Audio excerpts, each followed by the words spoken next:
Welcome to this Concept Explainer brought to you by CBSE Scholab of profsam.com. तो आज हम unit 2 electrostatic potential and capacitance से एक बहुत इंपॉर्टेंट टॉपिक डिस्कस करेंगे। Potential energy in an external field. हाँ, इसे हम बिल्कुल जीरो लेवल से समझेंगे ताकि इसके सारे कॉन्सेप्ट्स मतलब इसका हर फंडा एकदम क्लियर हो जाए। अच्छा चलो एक बिल्कुल सिंपल प्रैक्टिकल सवाल से शुरू करते हैं। माइक्रोवेव ओवन में खाना गर्म कैसे हो जाता है? उसके अंदर कोई आग या कोई फ्लेम या कोई रेड हॉट हीटिंग एलिमेंट तो होता नहीं है। हाँ, ये तो मैंने भी सोचा है। बस बटन ऑन करो, प्लेट घूमती है और बस चीजें मैजिकली गर्म हो जाती हैं। लॉजिक क्या है इसके पीछे? इसके पीछे का लॉजिक सीधा हमारे आज के टॉपिक से जुड़ा हुआ है, एक्सटर्नल फील्ड्स और उनके अंदर रखी चीजों की पोटेंशियल एनर्जी। अच्छा। देखो, जो खाना हम खाते हैं उसमें पानी होता है, यानी वाटर मॉलिक्यूल्स, और ये वाटर मॉलिक्यूल्स छोटे छोटे इलेक्ट्रिक डाइपोल्स की तरह बिहेव करते हैं। ओ, डाइपोल्स मतलब उनका एक पॉजिटिव एंड और एक नेगेटिव एंड होता है। बिल्कुल। और माइक्रोवेव ओवन क्या करता है, वो अपने अंदर एक बहुत ही पावरफुल, तेजी से बदलने वाला इलेक्ट्रिक फील्ड बनाता है। यही है हमारा external field. Okay.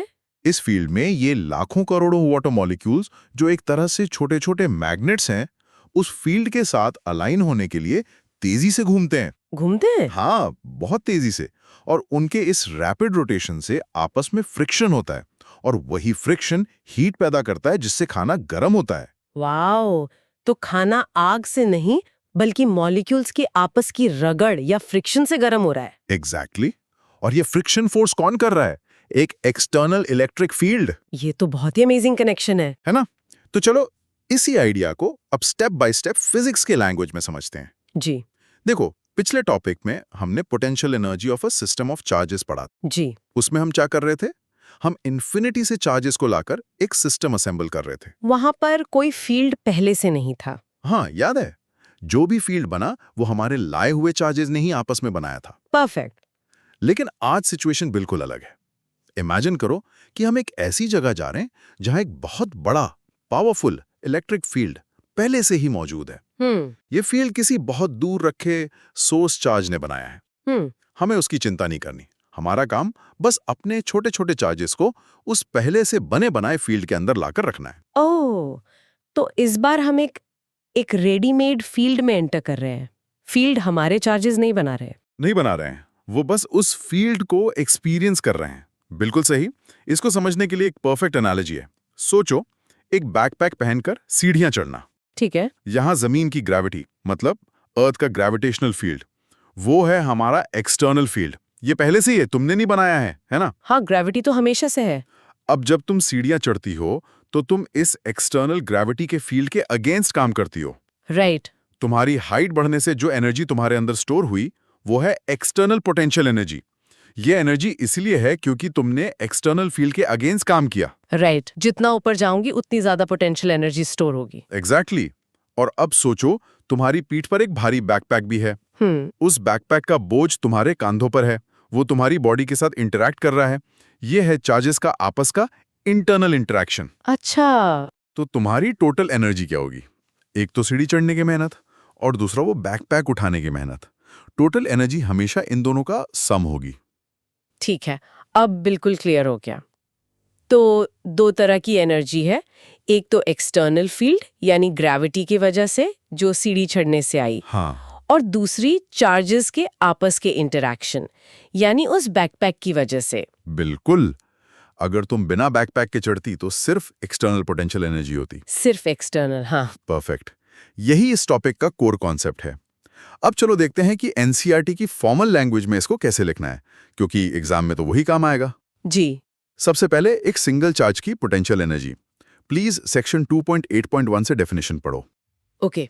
Potential energy of a charge q at a point with position vector r in an external field is given by q v of r, where v of r is the external potential at that point r. Simple शब्दों में stored energy का formula है U is equal to QV। U is equal to qv. अगर तुम Q charge को एक ऐसी जगह लाते हो जहां इलेक्ट्रिकल हाइट या पोटेंशियल V पहले से मौजूद है, तो वहां स्टोर होने वाली एनर्जी सीधा Q को V से मल्टीप्लाई करके मिल जाएगी। अच्छा। ये बिल्कुल वैसा ही है जैसे m मास को h हाइट पर ले जाने पर एनर्जी mgh होती है। यहाँ q मास जैसा है और v हाइट जैसा। अच्छा, ये तो काफी सिंपल है। तो एक चार्ज के लिए आपस के इंटरैक्शन वाला कोई टर्म नहीं है, क्यों नहीं है? क्योंकि वो अकेला है। सिर्फ एक्सटर्नल फील्ड से ही तो इंटरैक्शन होगा। ब्रिलियंट, तुमने आगे का पॉइंट पहले ही पकड़ लिया। अब सिचुएशन को थोड़ा और इंटरेस्टिंग बनाते हैं। अगर हम दो चार्जेस Q1 और Q2 को एक्सटर्नल फील्ड में लाएं तो क्या होगा? इसको 3 स्टेप्स में समझेंगे। स्टेप 1, हम पहले चार्ज Q1 को इन्फिनिटी से लाकर पोजीशन R1 पर रखते हैं। बताओ कितना वर्क करना पड़ेगा? वहां पर एक्सटर्नल पोटेंशियल V1 पहले से है, तो फॉर्मूला QV के हिसाब से वर्क डन होना चाहिए Q1 V1। एकदम सही। अब स्टेप 2, जो सबसे इंपॉर्टेंट है, हम दूसरे चार्ज Q2 को इन्फिनिटी से लाकर पोजीशन R2 पर रखते हैं। अब सोचो, जब Q2 आ रहा होगा तो उसको किस किस के फोर्स के अगेंस्ट काम करना पड़ेगा? एक तो जो एक्सटर्नल फील्ड पहले से है उसके अगेंस्ट, करेक्ट। और अब तो वहाँ Q1 भी बैठा है जो हम पहले लाए थे। हाँ, तो Q2 को Q1 के अपने फील्ड से भी लड़ना पड़ेगा। मतलब 2 फोर्सेस हो गए। एग्जैक्टली यही इस टॉपिक का क्रूशियल पॉइंट है। तो Q2 को लाने में 2 वर्क डन होंगे। एक एक्सटर्नल फील्ड के अगेंस्ट जो होगा Q2 VR2, ठीक है। और दूसरा Q1 के फील्ड के अगेंस्ट। वो कितना होगा? पिछले टॉपिक से याद है? वो था कि Q1 Q2 R, यहाँ पे 1/4πε0 Q1 Q2 R12। परफेक्ट। तो स्टेप 3 में सिस्टम की टोटल पोटेंशियल एनर्जी क्या होगी? इन सब का टोटल सम। ओके, तो सब को ऐड कर देंगे। हाँ, तो टोटल एनर्जी U बन जाएगी Q1 V1 plus Q2 V2 plus 1/4πε0 Q1 Q2 R12।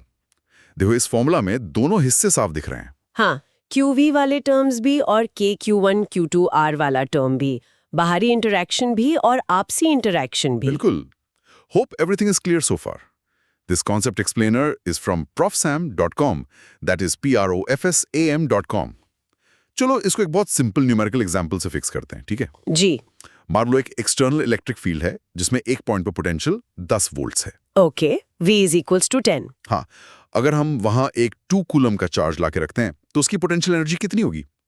ये तो सीधा फॉर्मूला U = QV से हो जाएगा। U होगा 2C 10V, यानी 20 जूल्स। एग्जैक्टली, इतना ही सिंपल है। और यही बेसिक आइडिया आगे हमें पोलराइजेशन ऑफ डाइलेक्ट्रिक समझने में हेल्प करेगा। जो कैपेसिटर्स के लिए इंपॉर्टेंट है। Super important. वहां हम देखेंगे कि जब एक प्योर डाइलेक्ट्रिक स्लैब को एक्सटर्नल फील्ड में रखते हैं तो उसके अंदर के मॉलिक्यूल्स कैसे बिहेव करते हैं। चलो अब आते हैं उस कॉमन मिस्टेक पर, उस साइलेंट किलर पर जो एग्जाम्स में स्टूडेंट्स के मार्क्स कटवाती है। हाँ, ये जरूर बताइए, क्या गलती करते हैं स्टूडेंट्स इसमें? अक्सर स्टूडेंट्स जब potential energy in an external field का क्वेश्चन देखते हैं तो वो जल्दबाजी में सिर्फ चार्जेस के बीच का इंटरेक्शन, यानी वो KQ1 Q2 R वाला फॉर्मूला यूज कर देते हैं। वो QV वाला पार्ट जो एक्सटर्नल फील्ड से इंटरेक्शन का है उसको ऐड करना भूल जाते हैं। ऐसा क्यों होता है? कॉन्सेप्ट तो क्लियर है। क्योंकि इससे ठीक पिछले टॉपिक में potential energy of a system of charges सिर्फ इंटरनल इंटरेक्शन ही था। अच्छा, हाँ। तो स्टूडेंट्स के दिमाग में वही फॉर्मूला सेट हो जाता है। वो क्वेश्चन में in an external field phrase को मिस कर जाते हैं और पुराना फॉर्मूला लगा देता है, और एग्जामिनर यही देखने के लिए क्वेश्चन देता है। अच्छा, तो क्वेश्चन को ध्यान से पढ़ना बहुत ही जरूरी है। अगर एक्सटर्नल फील्ड वर्ड मेंशन किया है तो इसका मतलब है कि QV वाले टर्म्स को फॉर्मूला में ऐड करना ही करना है, उनके आपस के इंटरैक्शन के अलावा। तुमने बिल्कुल सही से समराइज किया। हमेशा याद रखो, अगर क्वेश्चन में एक्सटर्नल फील्ड लिखा है तो टोटल एनर्जी में हमेशा एक्स्ट्रा टर्म्स आएंगे। एक्स्ट्रा टर्म्स यानी QV वाले terms external interaction plus KQ1 Q2 R वाला टर्म इंटरनल इंटरैक्शन। इससे हमेशा याद रखने के लिए एक सिंपल फ्रेज दिमाग में बिठा लो। एक्सटर्नल फील्ड में एनर्जी बाहरी प्लस आपसी। बाहरी प्लस आपसी भी आसान है। मतलब एक्सटर्नल इंटरैक्शन प्लस आपसी इंटरैक्शन, दोनों को जोड़ना है। ठीक है। और इसको एक फिजिकल एक्शन से भी याद कर सकते हो ताकि कभी ना भूलो। अपने एक हाथ को आगे रखो और इमेजिन करो कि तुम एक इनविजिबल हवा के फोर्स को रोक रहे हो। ओके। ये है एक्सटर्नल फील्ड के अगेंस्ट वर्क, यानी QV। अब अपने दूसरे हाथ की 2 उंगलियों को, जैसे वो एक दूसरे को रिपेल कर रही हैं, जबरदस्ती पास लाने की कोशिश करो। ओके। ये है internal work KQ1 Q2R। System की टोटल एनर्जी इन दोनों एफर्ट्स, इन दोनों स्ट्रगल्स का सम है। ये जेस्चर वाला आइडिया अच्छा है। एग्जाम में टेंशन में भी ये एक्शन करके फॉर्मूला याद आ सकता है। बिल्कुल। तो चलो आज हमने जो भी सीखा उसको 3 मेन पॉइंट्स में समराइज करते हैं।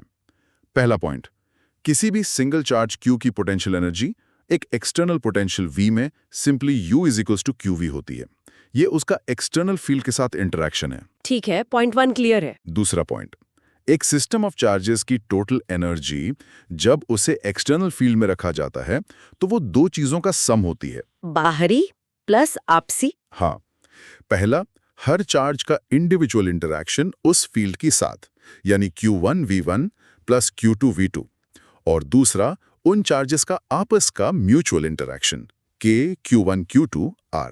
समझ गई। और तीसरा, सबसे इंपॉर्टेंट पॉइंट, ये concept potential energy of a system of charges वाले टॉपिक से अलग है। यहाँ फील्ड का सोर्स कोई और है, दूर है, सिस्टम के अपने चार्जेस नहीं। ठीक है। वहाँ फील्ड सिस्टम के चार्जेस खुद बनाते थे। ये डिफरेंस क्लियर होना बहुत जरूरी है। ओके, ये तीनों पॉइंट्स अब बिल्कुल क्लियर हैं। 12 CBSE फिजिक्स, केमिस्ट्री और मैथ्स में मैक्सिमम मार्क्स लाने के लिए विजिट profsam.com। मिलते हैं अगले कॉन्सेप्ट एक्सप्लेनर में। Happy learning.